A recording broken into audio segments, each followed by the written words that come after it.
الموضوع عن الدرس الأول لهذا الأسبوع. كما تلاحظون على الصفحة الأولى من هذه الشريحة، هذه من المعاني التي يمكن التي نتناولها أو تتعلمونها خلال هذه المادة.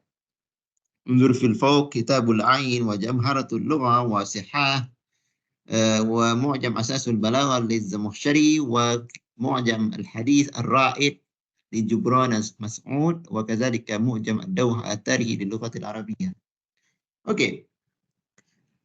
نحاول أن نقف على بذور أولى أو ماذا معنى بذور، بدايات للمعجم العربي. أوكي. لو قلنا أو لو تحدثنا عن المعجم، فيتبادر إلى ذهننا عن هذه الأمور الأساسية. هذه الأمور الأساسية نحتاج إليها في ماذا؟ في بناء المعجم أو في صناعة المعجم،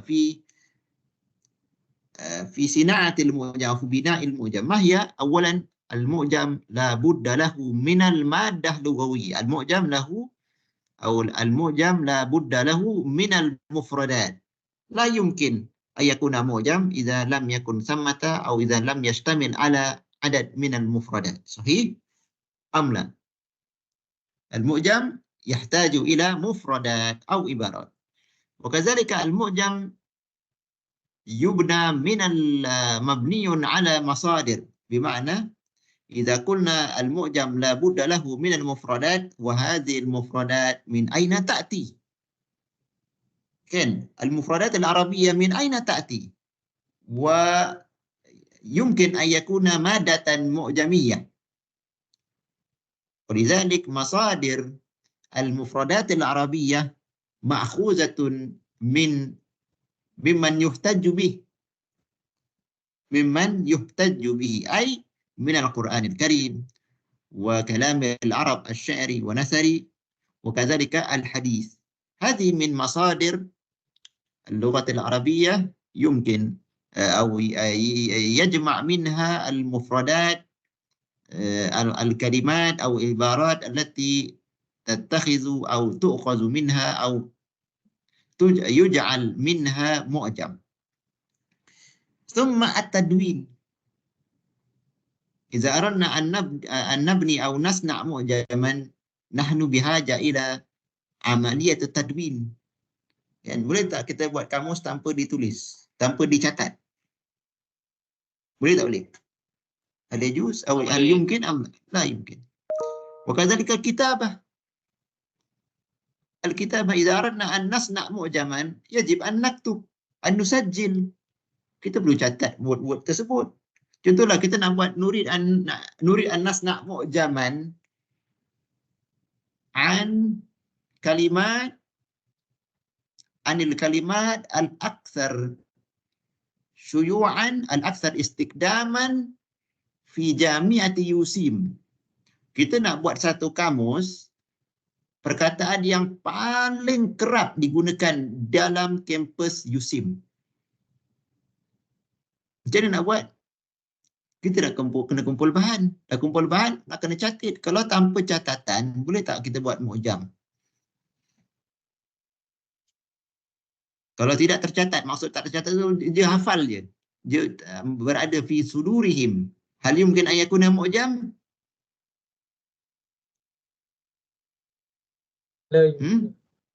La yumkin. Idzan ala kitabah wasilah asasiyah atau wasilah litadwin. Okey, wa ba'da al-jam' al-madda wa ba'da tadwiniha wa kitabatiha wa tartibiha ya'ti syarah ma'na al-mufradat. Hadhi min asasiyat al-umur al-asasiyah lil-mu'jam. Idzan hadhihi al-umur al-asasiyah taqulu ila su'al, hal al-mu'jam hal al-mu'jam mawjudun fi asril jahili? أي ما قبل الإسلام. هل يوجد المعجم ما قبل الإسلام؟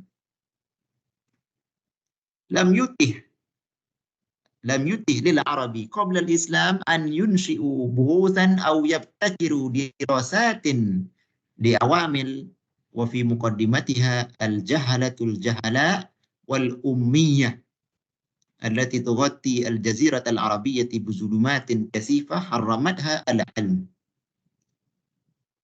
Okay, kama ta'lamun fil asr al-jahli aw ma qabla al-islam kaifa yakunu al-arab hal al-arab hinaidhin yastati'una al-qira'ah wal kitabah am la?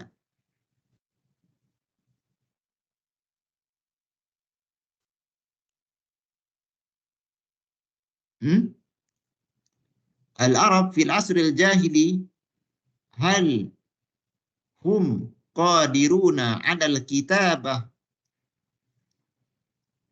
لا wal qira'ah? لا يمكن.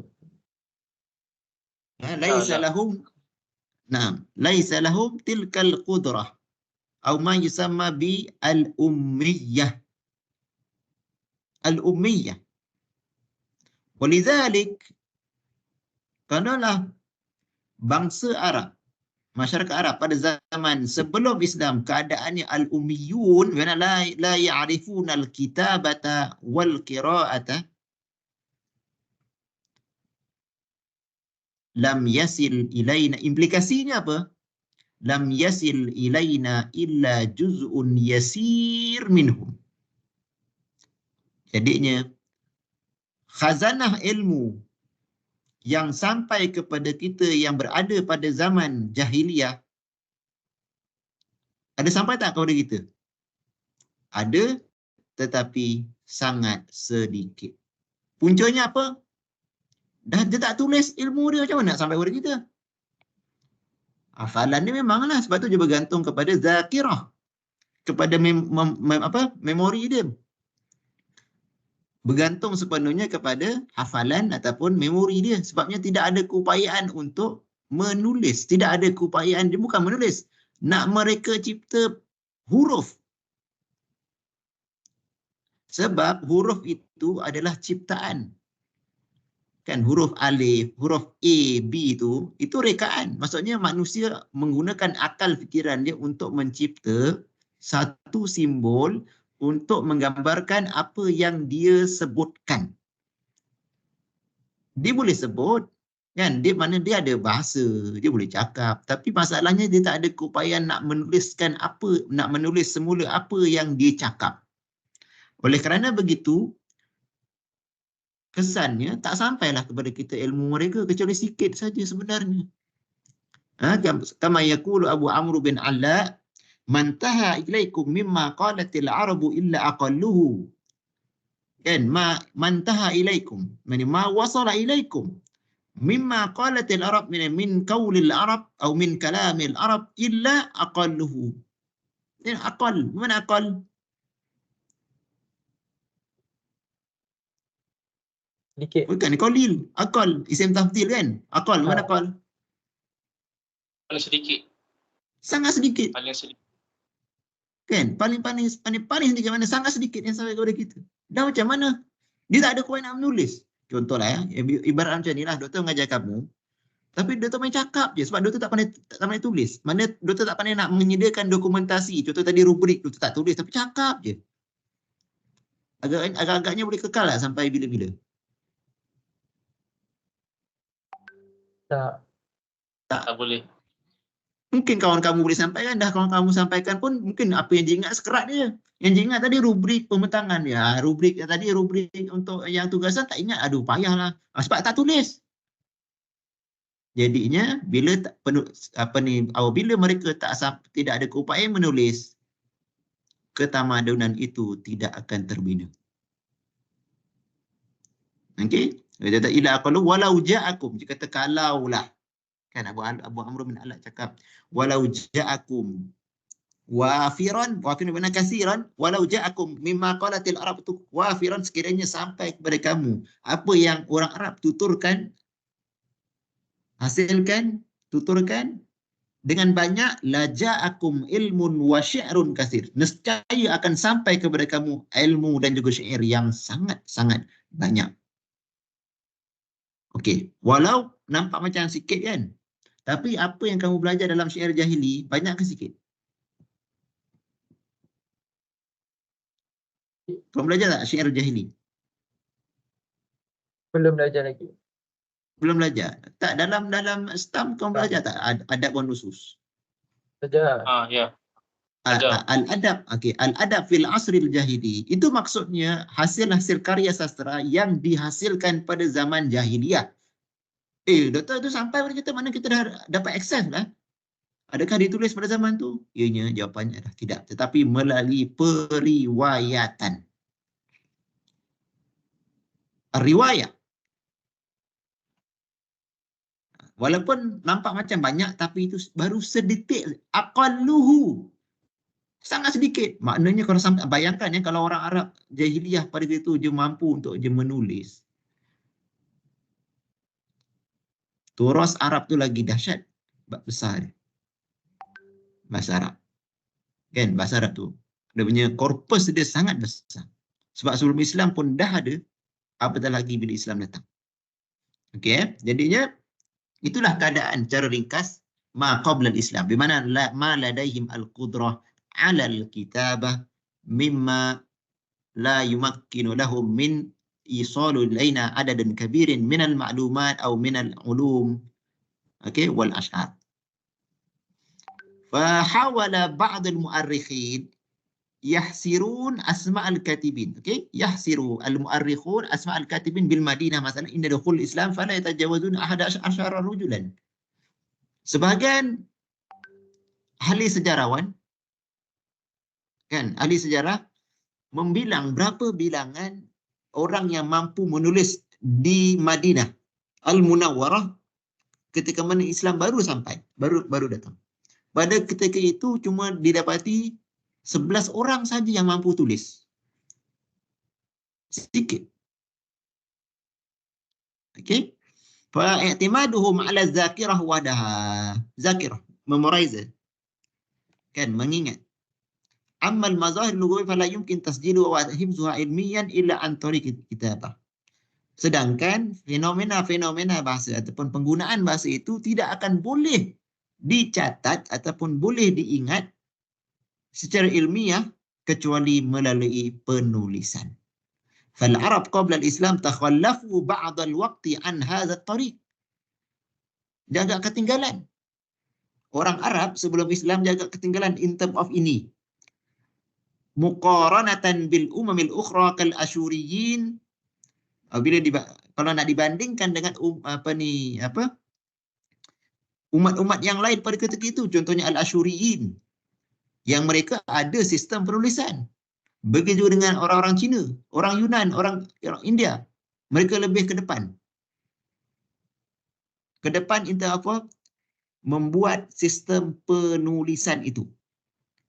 Nak menghasilkan bentuk alif, ba itu agak ketinggalan. Tak ada, mana tidak ada sistem tulisan. Mana sebabnya bergantung kepada hifz wasudur, zakirah. Okey, jadinya at-tadwin, hal yujad at-tadwin qabla al-Islam? La. La, idzan bada'a at-tadwin indal Arab ba'dal Islam. Islamlah yang menggerakkan akal mereka untuk berfikir dan untuk mencipta bentuk tulisan tersebut. Sebelum tu tidak. Dah dia agak ketinggalan berbanding dengan umat-umat yang lain. Sebagaimana yang Dr. sebutkan tadi. Okey. So ba'dal Islam yujad at-tadwin. Ini ikhtisaran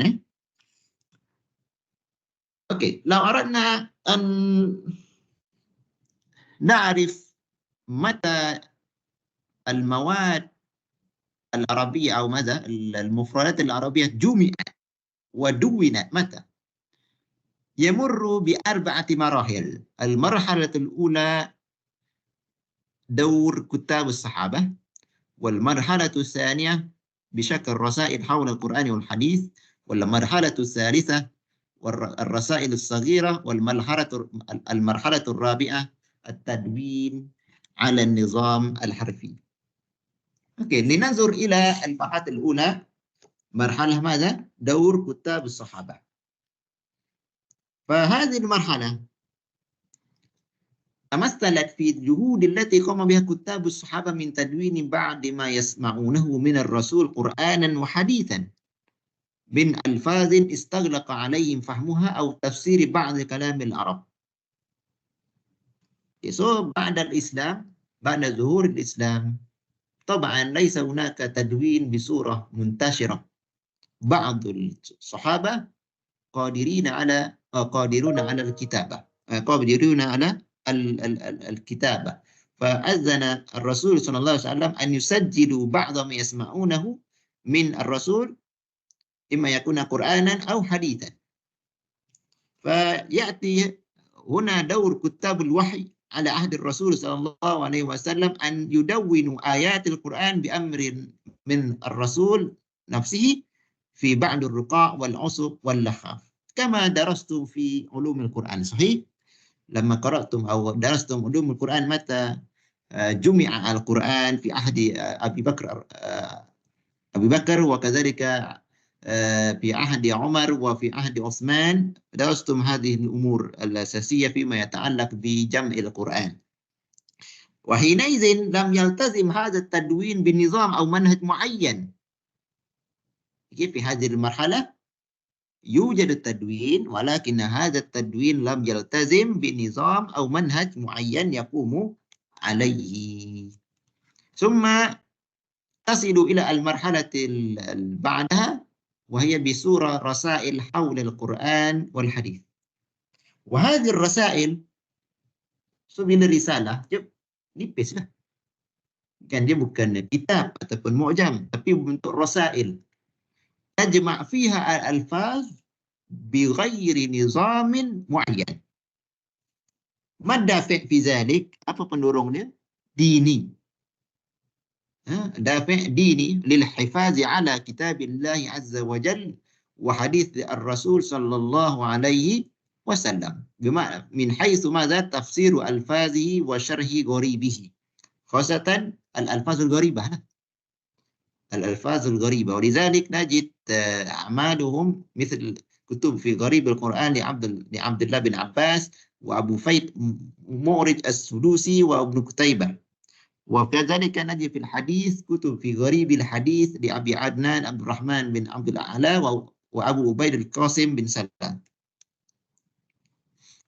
ثم تزدهر مرحلة تدوين اللغة العربية وجمعها إلى المرحلة الثالثة، أي الرسائل الصغيرة، بصورة الرسائل الصغيرة.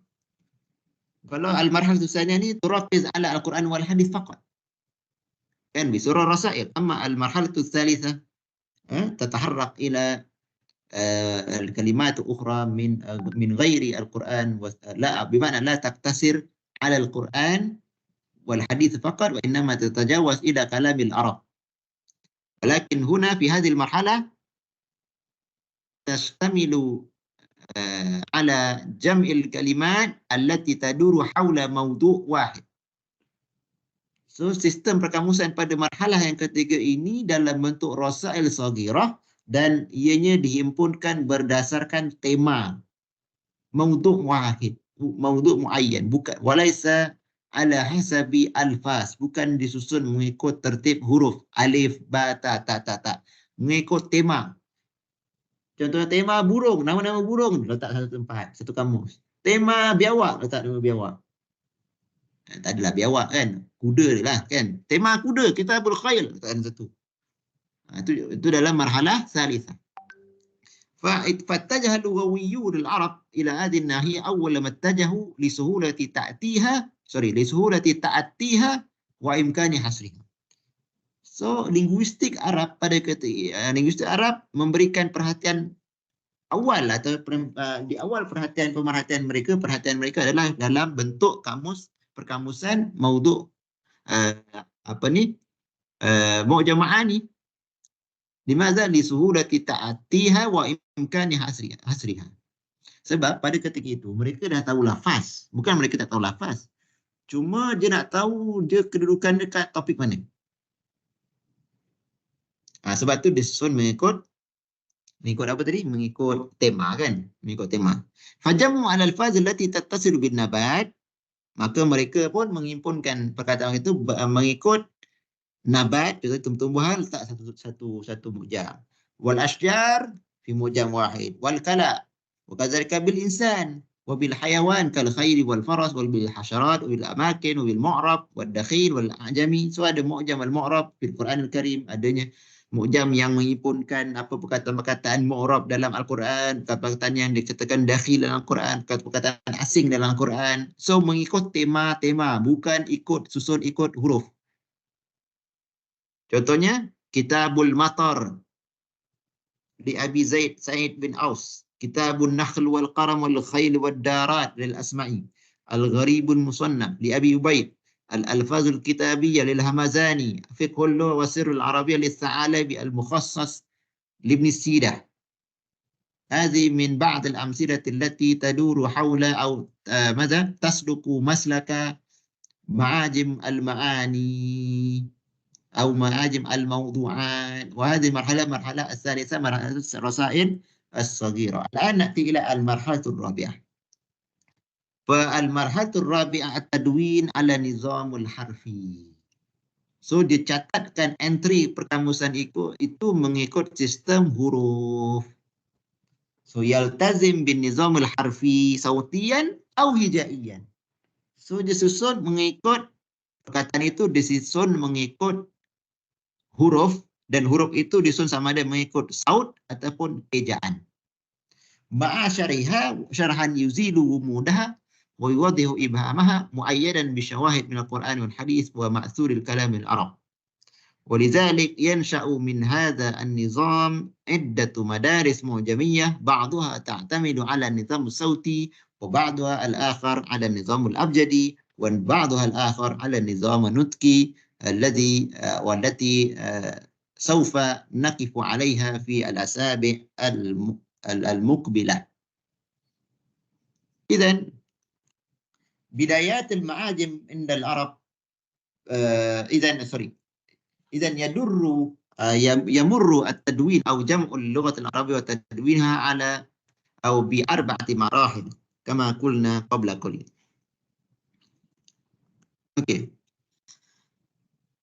إذن يقودنا هذا الحديث إلى حديث إذن متى يبدأ المعجم العربي؟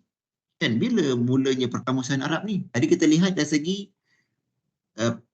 bermulanya pengumpulan bahasa dan ditulis. Sebabnya penulisan itu merupakan satu kriteria asas dan untuk kita nak bangunkan kamus. Kalau ianya tak dicatat, macam mana kau nak bina kamus? Okay. So kita lihat tadi bermulanya at-tadwin ba'dal Islam. Selepas berislam itulah adanya 4 peringkat tadi. Okay, so balik kepada tadi, mu'jam. Kita banyak gunakan mu'jam, perkataan mu'jam ini, mu'jam secara istilahnya, mu'jam tu bila digunakan? Okey, sabaqa al-lughawiyyin al-arab ila isti'mal lafz mu'jam bima'na wal istilahi ahadus sahabah. Dah lama ke belum perkataan mu'jam itu digunakan untuk bermaksud maksud perkamusan dari segi istilah? Ianya sejak zaman sahabat. Iaitu siapa? Salah seorang nama sahabat Abdullah bin Abbas, ketika mana hina yujibu an kulli su'alatin Nafi' bin Azraq an ma'ani ba'd al-alfaz al-Quran al-Karim allati ghamudha ma'naha. Idzan Abdullah bin Abbas sabaqa al-lughawiyyin al-arab ila isti'mal lafz al-mu'jam. Hadha kama rasadaha as-Suyuti, al-Imam as-Suyuti في كتابه الإتقان في علوم القرآن في النوع السادس والعشرين. ومن ذلك قول نافع. So Nafi' pun tanya kepada Abdullah bin Abbas ni. Ini adalah contoh ataupun dalil ataupun bukti yang menunjukkan bahawa perkataan mu'jam itu sudah lama digunakan maksud secara istilahnya itu oleh Abdullah bin Abbas, dan dia mendahului linguistik Arab itu sendiri. Setelah mana bibit-bibit permulaan itu sudah wujud pada zaman sahabat. Ketika mana Abdullah bin Abbas itu memperjelaskan makna perkataan yang ditanya oleh Nafi' bin Azraq. So pada ketika itu hanya menjelaskan perkataan-perkataan pelik yang mungkin tidak difahami oleh sebahagian orang Arab ketika itu. So contohnya apa? Ya Ibn Abbas, akhbirni an qaulillahi ta'ala wabtaghu ilaihi alwasilata. Wasilah ni maksudnya apa dalam firman Allah Ta'ala wabtaghu ilaihi alwasilah ya Ibn Abbas? Qala alwasilah al-hajjah. So Abdullah bin Abbas kata al-wasilah itu al-hajjah maksudnya. Maksudnya hajah. Keperluan, hajat. Qala siapa man qala? Qala Nafi'. So Nafi' pun cakap lagi semula. Dia balas balik. Awa ta'ariful arabu zalik? Adakah orang Arab tahu maksud wasilah itu maksudnya hajah? Maksudnya dalam erti kata yang lain, Nafi' ni pun tanyalah Ibn Abbas. Okey, you kata maksud wasilah tu maksudnya hajat kan? Orang Arab tahu ke maksud wasilah tu adalah maksudnya hajat? Maksud dari segi lughatan lah. Orang Arab gunakan ke wasilah tu maksudnya hajat? Jawapannya apa? Na'am. Ibn Abbas pun jawab na'am. Apabila na'am, logiknya bagi hujah dalil syair. Okey, so Ibn Abbas pun kita tahulah. Amma sami'ta an taratal abasi wa huwa yaqul. Adakah kamu tak pernah dengar penyair Antara al-Abasi pernah cakap bahawa, tengok. So dia jawab dengan dalil syair. Sebab dia nak menjelaskan aspek bahasa. Maksudnya kalau perkataan Arab itu maksud sekian, sekian, dalilnya apa? Dalilnya bahasa lah. Sebab soalan bahasa, jawapan bahasa, dalilnya pun bahasa. Bila dalilnya bahasa, sebelum Islam datang adanya apa? Syair Arab. So datangkanlah hujah syair Arab tersebut. So Ibn Abbas pun datanglah hujah daripada syair Arab tersebut, iaitu Antara.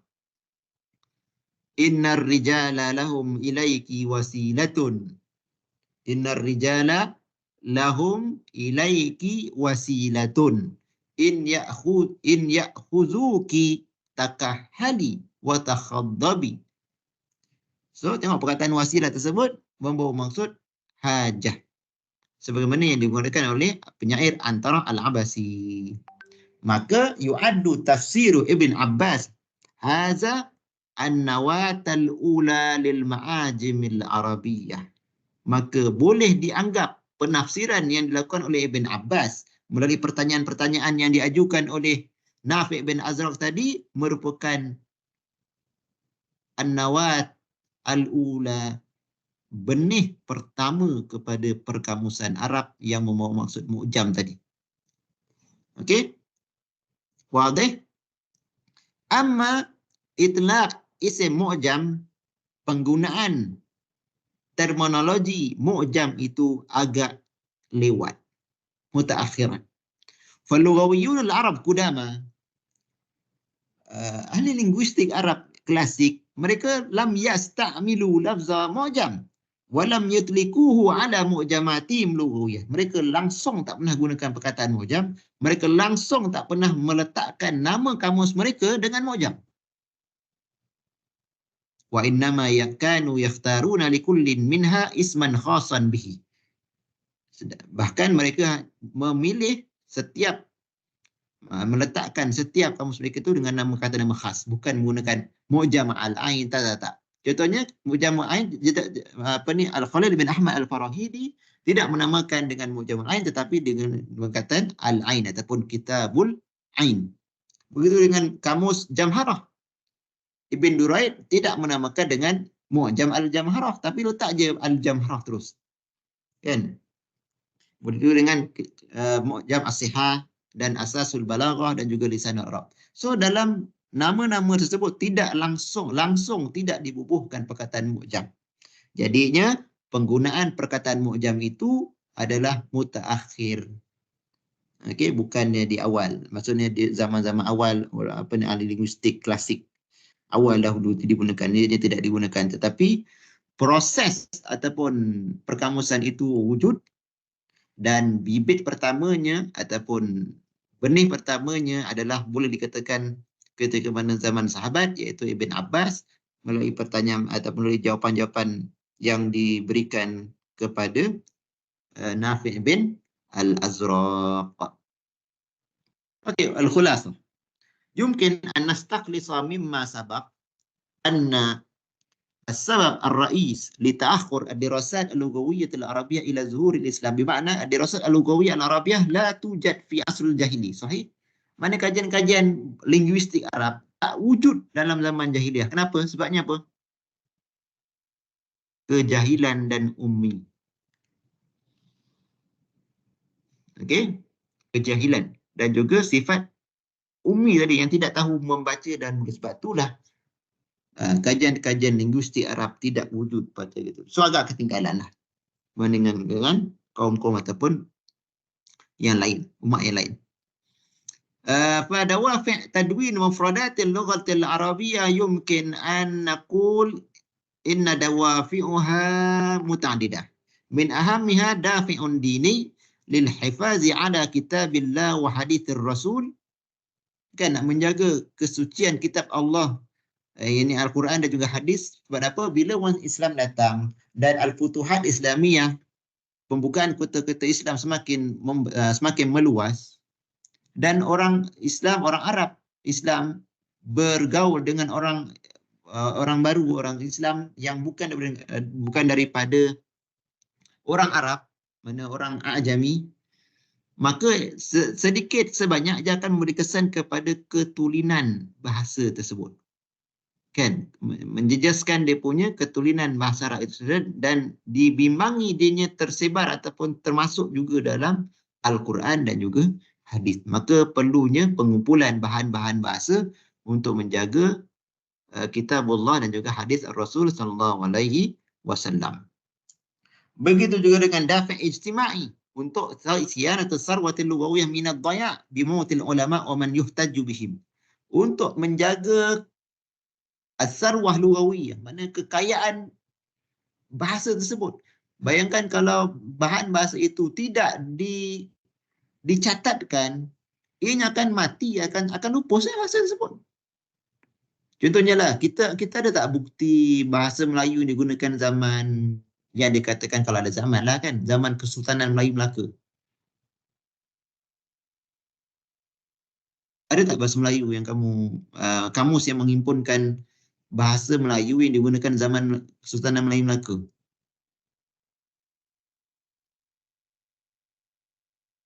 Ada tak? Ada kot. Ataupun contohnya, dekat kamus Dewan, semua kat sini pernah tak buka kamus Dewan? Pernah. Warna Okey. merah.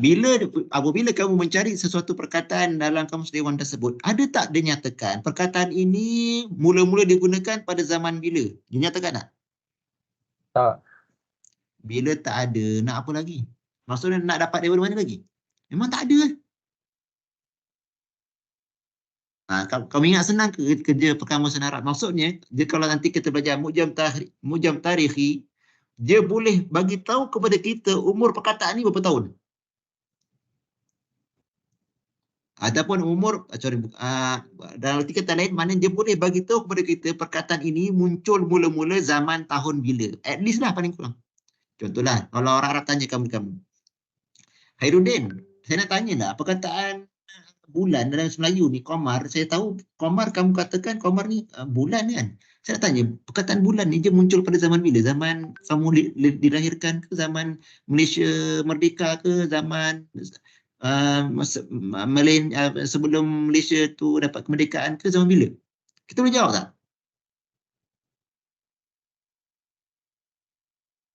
Boleh tak jawab macam tu? Kalau nak jawab, nak cari kat mana perkataan, nak cari dekat mana maklumat tersebut, ada tak?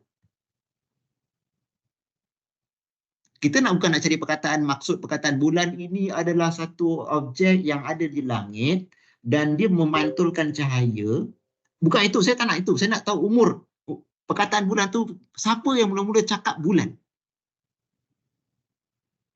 Yang itu merupakan salah satu tugasan dalam perkamusan. Mungkin sebelum ni kamu tak pernah terfikir. Kan? Mungkin sebelum ni kamu terfikir, ala kamus ni cari makna. Betul tak? Cari makna. Bukan itu. Bukan itu semata-mata. Bahkan ada yang lebih dahsyat daripada itu. Dia cari umur.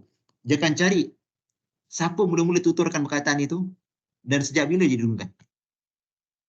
Daripada situlah dia boleh detect perkataannya berkembang. Kalau sebelum ni digunakan macam ni, tapi sekarang tak guna macam ni. Itu adalah salah satu peranan kamus. Sebab tu nombor 2 tadi, siyanatu sarwa lughawiyah minad dhaya'. Kalau ianya tidak dibangunkan kamus, confirm akan lupus, akan hilang. Bimautil ulama, dengan kematian ulama. So, ulama ni adalah sekolah dalam bidang linguistik tu. Dan juga orang yang dijadikan hujah. Maksudnya bahasa pertuturan dia boleh dijadikan hujah bahasa. Dalam konteks bahasa Melayu, kalau orang tanya kepada kamu lah kan, siapakah orang Melayu yang bahasanya dijadikan hujah? Maksud dijadikan hujah tu orang tak boleh tikai. Dia kena terima je. Ada tak? Siapa tahu? Ada ke tak ada? Tak ada. Wallahu alam. Kan, wallahu alam. Mungkin ada, mungkin tak ada. Tapi okey, kita kata-kata kalau ada, contohnya in case kalau ada, apakah syarat yang melayakkan dia diangkat untuk hujah dia, untuk dijadikan bahasa sebagai hujah? Payah untuk dijawab. Kan?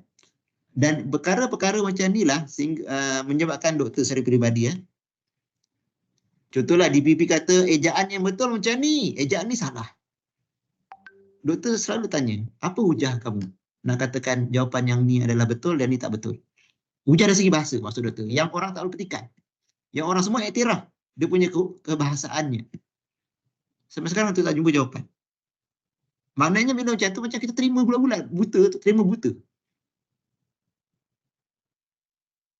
Itu pendapat peribadi doktor lah. Okey, tapi dalam bahasa Arab ada tak bahasa yang dijadikan hujah? Mana bahasa rujukan dia, bahasa sumber dia yang dijadikan hujah, yang mana orang langsung tak boleh petikan dan semuanya mengiktiraf. Dalam bahasa Arab ada tak?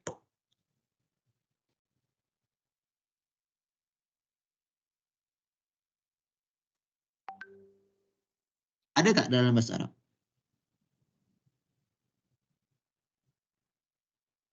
Ada. Apa dia?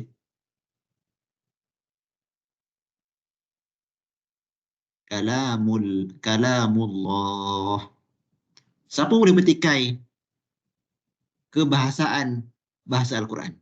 Ini bukan kalamul bashar. Maksudnya tidak ada unsur campur tangan manusia. Orang boleh petikai tak? Tak boleh. Itu salah satu kelebihan yang ada dalam bahasa Arab yang tidak ada dalam mana-mana bahasa di dunia.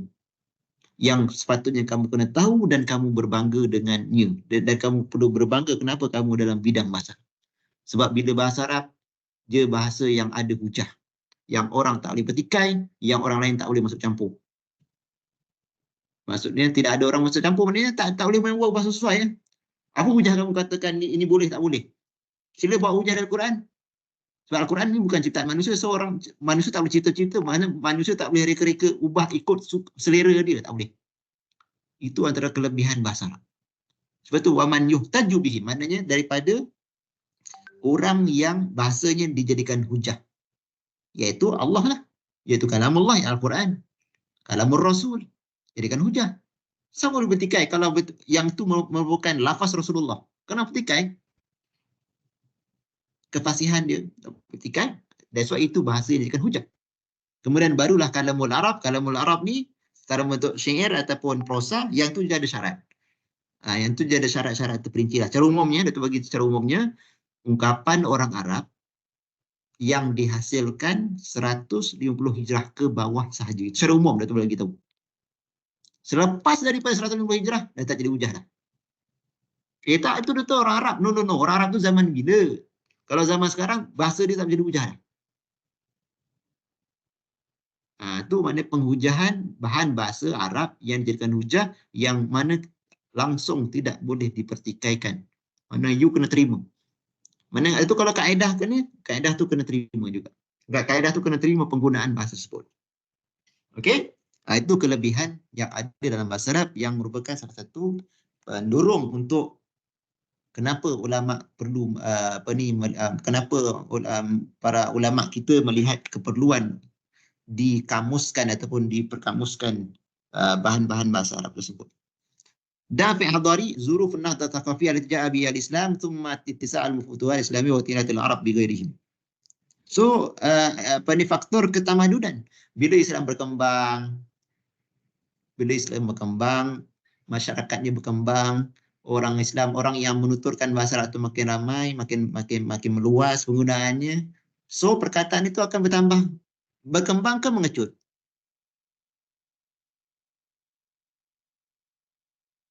Kan bila selalu digunakan dan banyak digunakan dalam pelbagai bidang, so perkataan itu akan semakin berkembang. Bila berkembang, kalau ianya tidak dicatat, macam mana kamu nak membina tamadun dan meneruskan legasi ketamadunan tersebut? Ianya tidak akan tercapai kecuali melalui salah satu caranya yang asasnya adalah perlu dicatatkan perkataan-perkataan isu supaya dapat dihimpunkan dan juga direkodkan dalam bentuk kamus. Okey, fa nakul kadzalika aw nulakhis kadzalika anna al-kitabata wasilatun asasiyatun litadwin al-mufradat al-lughah fa hiya hadaratun insaniyah lilhifaz 'ala al-lugha bi tabi'atiha al-qabilah litatawwur mustamir. Okey, fa tartibul mufradat al-lughawiyya 'ala asas mawdu' wahid al-ma'ani asbaq zuhuran min 'ala asas al-alfaz. ولذلك المرحلة الثالثة كما نجد في مرحلة ثالثة kan tadi kan الرسائل الصغيرة tu ترتب على أساس موضوع bukan على أساس الألفاظ. So kemunculan perkamusan bertema lebih mendahului ataupun muncul dahulu sebelum munculnya susunan ikut huruf. Kalau dalam konteks bahasa Melayu kan, kamus apa yang kamu pernah jumpa yang disusun ikut tema bukan ikut huruf? Ada tak? Kamus bergambar.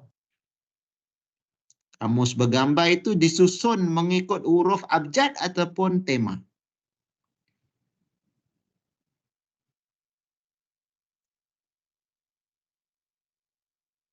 Faham tak maksud doktor?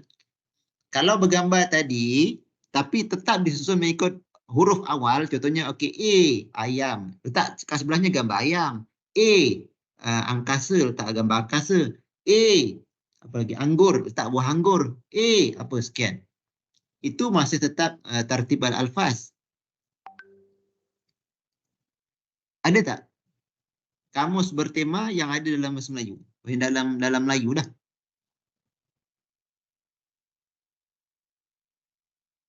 Tak ada. Yang doktor cuba cari dia tak ada. Okey, bagaimana pula kamus yang menghimpunkan nama-nama anak?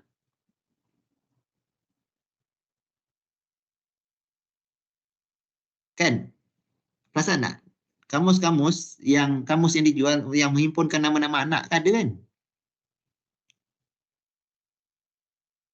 Ada. Okey, yang tu disusun ikut huruf ke tema? Huruf. Huruf juga kan? Nah, tu masalah.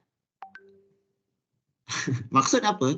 Dia concern tentang suara. Aku nak anak aku ni mula huruf A semua. Aku tak kisah maksud apa. Bahkan dia kata, aku nak maksud anak sekian, nak baik juga.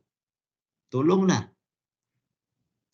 Maksudnya, bila kamu maksudnya nak namakan nama anak dengan maksud yang baik, kenapa kamu tak susun kamus ikut tema? Contohnya, okey, nama-nama temanya adalah takwa. Muttaqi, harisun. Muttaqi menuliskan dengan mim. Taqi dengan ta. Aku tak susun ikut huruf, aku susun ikut tema. Okey, anak kedua aku nak namakan anak aku, temanya adalah tema keberanian. Okey. Bila tema keberanian, aku boleh bagi offer 5 perkataan. Contoh, ini kamus aku. Yang ni orang tak jual lagi kat Malaysia. Dan itu yang doktor boleh cadangkan kepada kamu. Mungkin kita boleh buat. Kat Malaysia mana ada susun macam tu. Sebab orang concern nak huruf tu masalah. Anak-anak aku semua huruf nak mula dengan N. Contoh Muhammad Rizwan, semua nak mula dengan N, mana ada. Maksudnya bukan mana memang boleh ada, tapi so what? Last kita nak makna anak tu anak yang baik. Sebab tu doktor tak berkenan ataupun agak sedikit bengang kalau orang contohnya bagi pertanyaan. Doktor boleh tak tengokkan nama anak saya ni maknanya macam ni kan. Lepas tu doktor bagi suggestion lain, contohnya lah kan. Tapi saya nak perkataan yang mula macam ni. Payah. Lepas tu dia nak macam tu, nak makna yang bagus. Kita sebagai seorang linguis ataupun ahli linguistik, kita tak mereka-reka maksud. Kan? Kalau macam tu, ambil perkataan apa-apa, letaklah makna-makna yang baik kepada dia. Kamu siapa nak letak makna? Kita tak letak makna, kita hanya menerangkan makna yang ada dekat kamus dan ikut kesesuaian. Jadinya, kat Malaysia ni doktor nampak kekurangan kat situ. In term of kamus. Kamus anak tadi kan, doktor tak jumpa lagi makna kamus, saya nak namakan anak saya satu keluarga ni, semua temanya tema keberanian. Ada perkataan jari, ada perkataan syujak dengan shin, dengan s. Okey, anak kedua apa? Jari dengan j. Kan lain. Betul tak? Dia ikut tema macam tu. Bukan based on gambar. Itu gambar lain. Gambar tak ada kaitan dengan ciri tema ataupun huruf. Dia ada dua je. Sama ada tema tu topik lah kan. Dan juga huruf. Wadah. So mana satu yang muncul dulu? Tema dulu. Bukan huruf dulu. Sebab logiknya sebab huruf pun tak ada. Huruf pun tak mampu nak cipta. Kau nak susun macam mana?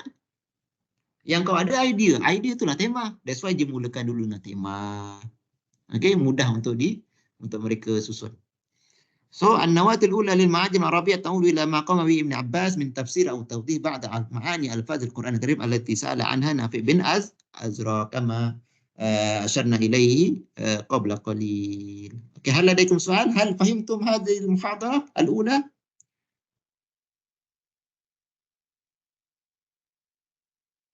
فهمت. هل فهمتم؟ الحمد لله. فهمنا. Fahimna.